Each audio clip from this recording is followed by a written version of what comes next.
안녕하세요. 레버리지 랜드에 오신 것을 환영합니다.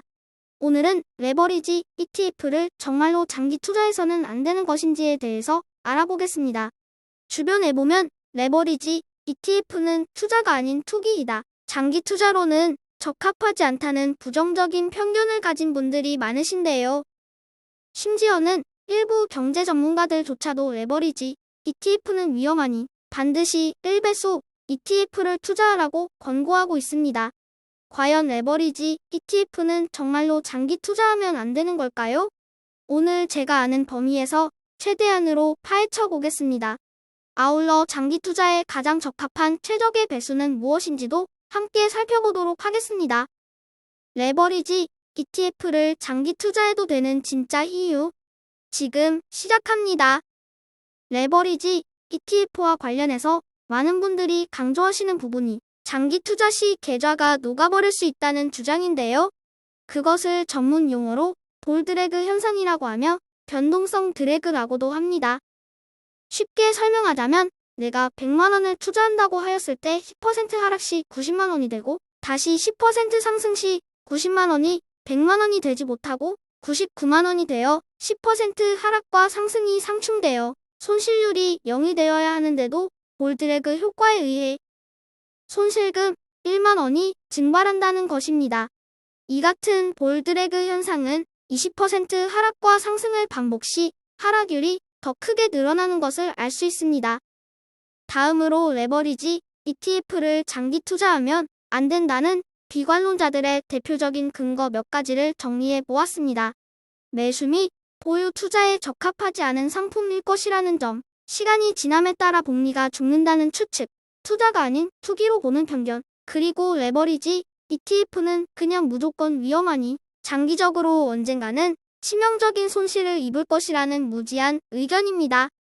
보시는 바와 같이 그 이유들을 살펴보면 수학적 근거라고는 찾아볼 수가 없는 일방적인 부정 편향임을 알 수 있습니다. 레버리지형 ETF란 무엇을 말하는 것일까요? 레버리지 ETF는 매일의 벤치마크 수익의 배수 수익을 약속하는 ETF입니다. 예를 들어 S&P 500 지수의 2배 수익을 약속하면 지수가 하루 만에 1.2%가 상승 시 배수 ETF는 2.4% 상승하게 됩니다.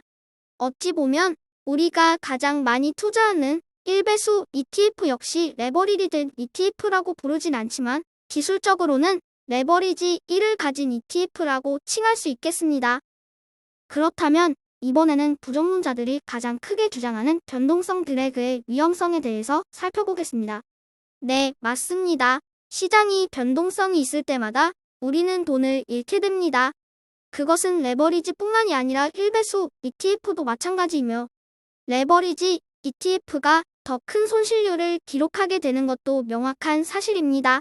그래서 일반적으로 많은 분들이 믿고 있는 속설은 이러한 변동성으로 인해 레버리지 ETF가 0에 수렴할 것이라는 믿음으로 변동성 드래그가 적은 1배수 ETF만이 영구적으로 보유해도 안전하다고 생각하고 있습니다. 보시는 차트는 1885년 2월부터 124년치 미국 1일 지수 가격을 보여주는 그래프입니다.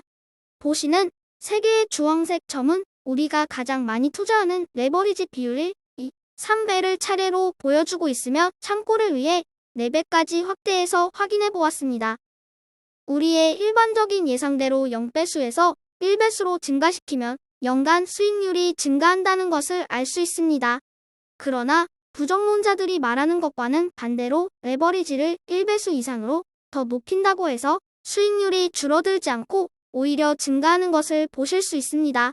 미국 시장의 124년을 통계로 한 자료라면 충분히 장기 투자해도 된다고 결론 낼 수 있지 않을까요? 좀 전에 미국 시장 124년 데이터를 통해 레버리지 ETF를 장기적으로 보유할 수 있다는 결론을 이끌어냈습니다.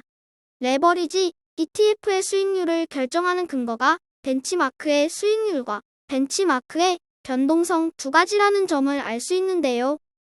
그렇다면 벤치마크가 긍정적인 수익을 지속적으로 이끌어낸다면, 쉽게 말해 장기적으로 우상향한다면 레버리지에 노출된 상품이 더 수익률이 좋으며 이는 변동성 드래그 손실률을 충분히 상쇄하고도 남을 만큼 가히 폭발적이라 하겠습니다. 결론은 우상향하는 미국의 S&P 500, 나스닥 같은 지수에서는 적절한 레버리지 노출은 변동성 드래그의 손실보다 큰 효과를 내서 추가 수익을 얻을 수 있다는 것입니다. 그러나 배수가 커질수록 변동성 드래그 효과도 커지기 때문에 4배수에 가까워지게 되면 그 수익률 잠식이 일어나게 된다는 사실을 상기하고 있어야 할 것입니다. 그렇다면 최적의 레버리지는 몇 배수 레버리지일까요? 다음은 미국의 S&P 500 및 나스닥을 포함한 세계 주요 시장의 20년간 수익률 그래프입니다. 보시는 바와 같이 모든 시장에서 약 2배수의 레버리지가 가장 높은 수익률을 보여주고 있습니다. 하지만 우상향을 담보하지 못하는 일본의 니케이 시장 같은 경우 결과적으로 1배수는커녕 0.5배수가 가장 안정적인 수익권이었다는 것을 볼 수 있습니다. 레버리지 ETF를 장기 투자할 수 없다는 분들의 이유가 변동성 드래그 때문이 아니라는 사실을 앞에서 증명하였습니다. 그렇다면 그나마 주장할 수 있는 근거는 변동성 드래그가 아닌 레버리지 ETF에 대한 높은 수수료 정도를 뽑을 수 있겠네요. 보통 연간 약 1% 정도의 수수료가 부과됩니다만 연속적인 상관관계와 상대적으로 작은 드래그 크기 때문에 수수료에 비해 수익에 미치는 효과는 아주 미비할 것입니다. 우리는 시장이 변동성 드래그를 극복하기에 충분한 수익률을 보일 수 있다면 레버리지 ETF를 장기간 보유해도 된다는 사실을 확인했습니다. 다시 한번 강조하지만 그 전제 조건은 장기적으로 우상향하는 시장에서라는 것입니다. 그리고 대부분의 시장에서 최적의 레버리지 범위가 약 2배수라는 것을 다 같이 확인하였으며 일부 시장과 시대에는 최대 3배수도 효과가 유지된 것을 보았습니다.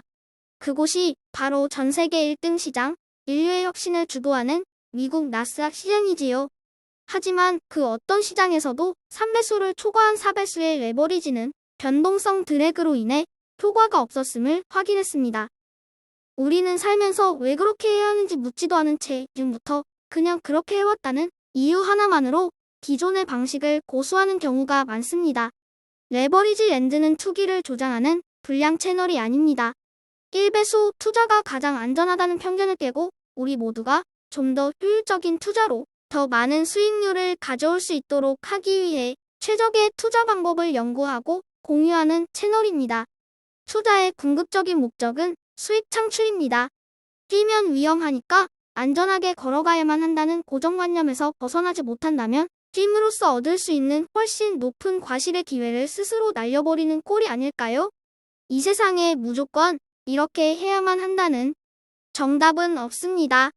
모든 것을 원점에서 시작해서 대상의 본질을 명확히 파악할 수 있는 통찰력을 지닌 현명한 투자자가 되기를 희망합니다.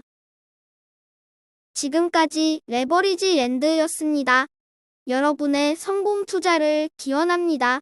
모두 부자 되세요.